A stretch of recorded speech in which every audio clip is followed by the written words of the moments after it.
this. So there's some of the other types of stars. There's various types of stars. I mean, for example, Scuti is what they call a red giant. Now, paradoxically, really, the bigger the star, the shorter its life. Now, any idea how long our sun has been there, or reckoned to have been there? Oh, I dare not guess. I'm probably thinking billions, billions, billions, and billions, trillions of Yeah, years. it's about halfway through its life. In other words, in another same time again, it will have used its fuel, but it's about 4.5 billion years old. The sun and the solar system, I think, was something like three billion years. It was well into the life of the sun. Um, and it's got another 5 billion years to go. So we're okay for a bit of a while yet, I guess. We are a yellow dwarf star, which is kind of the main period of the life of a star. That's called a main sequence star, and we know we've got about 5 billion years to go before it uses up its fuel.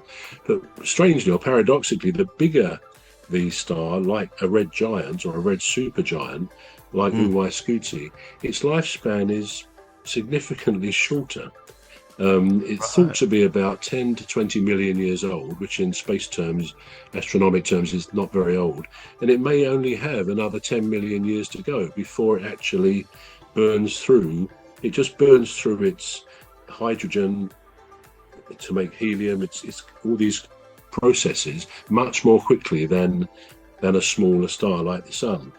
Mm, So ours is a pretty perfect size. So that's kind of comparison of stars. But one thing I did want to talk about in relation to our sun, yeah. when the solar system was created, and in the millions of years after that, basically the other planets, as they condensed, got smaller. They had basically found themselves spinning faster because to conserve that momentum that was Yeah. created at the beginning of this massive cloud of dust and gas which created the sun and the planets, as they get smaller and condense, they spin faster and they all take on this what they call conserved momentum, so that they all develop the same axis as the sun, the perpendicular axis, except three of our planets. Now, Uranus, for example, so just to say, all the planets are spinning around, on their perpendicular axis, Right. except three. Now, Uranus is actually pretty much on its side as it spins. All Venus right. is the only planet. Venus is the only planet that spins the other way to all the other planets, which is a strange one. Right. And Earth is not even we don't have a perpendicular axis. We are 23 and a half degrees off of the perpendicular. Now, the reason for these things basically are thought to be in the formative years of the solar system and beyond. There were collisions. There still are collisions, of course. Right. Asteroids, meteorites, they hit each other, hit planets and stuff. Um, and this is thought to be the case very much with Uranus, a massive collision, and Venus, which somehow knocked it spinning the other way. With Earth, it's quite amazing, really, that it's thought to be the giant impact theory, which is the theory as to how the moon was created. And what they think happened, the Earth collided with another similarly sized planet like Mars. It could have been Mars, but it could have been a similar size meteorite almost in the solar system.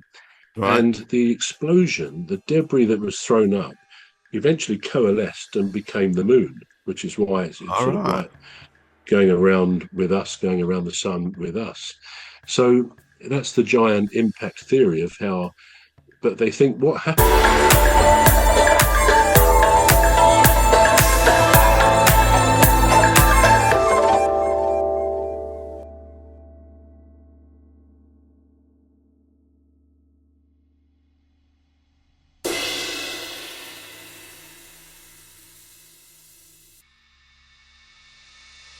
Impact theory of how, but they think what happened when that happened, when the moon was created, the Earth's perpendicular axis was knocked to 23.5 degrees off of the perpendicular. Now Right. we know what the Goldilocks zone is, don't we? in the sense that the Earth is situated in a Goldilocks zone, which simply means, we think of the story of Goldilocks and the three bears. She Mhm. eventually found the porridge, which was not too hot, not too cold. And the Earth, fortunately for us, is situated in the Goldilocks zone of the sun and the solar system. So the definition of a Goldilocks zone or a habitable zone is that a planet can sustain liquid water. Now, if you're not too Ah. many Hmm. miles further towards the sun, maybe like Yeah. Venus, you can't do that. Your water would be constantly steam or something else, but it wouldn't be liquid water. Mhm.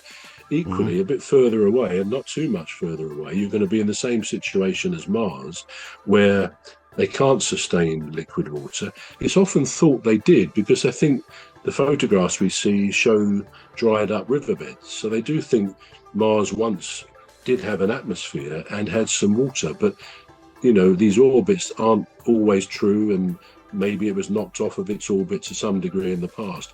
But Earth, nonetheless, was in the Goldilocks zone, so we could sustain liquid water, which we see with the oceans, and of course in our homes we use liquid water. We have ice, so that's another form of water, and we have steam coming from the kettle.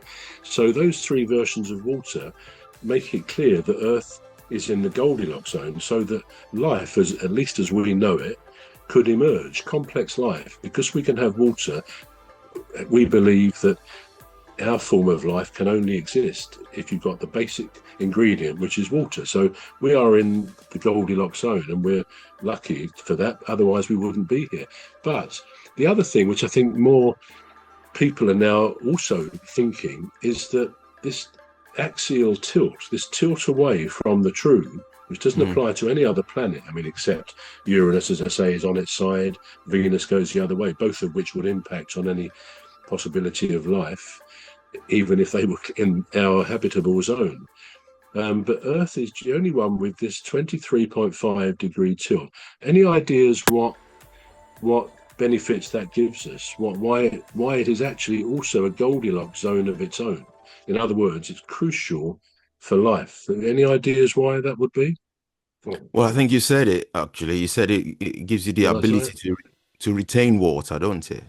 That's what you said? Yeah, that's the Goldilocks zone where the Earth is positioned All in right. relation Okay. to the Sun. But Right. I'll tell you on the point of the we've all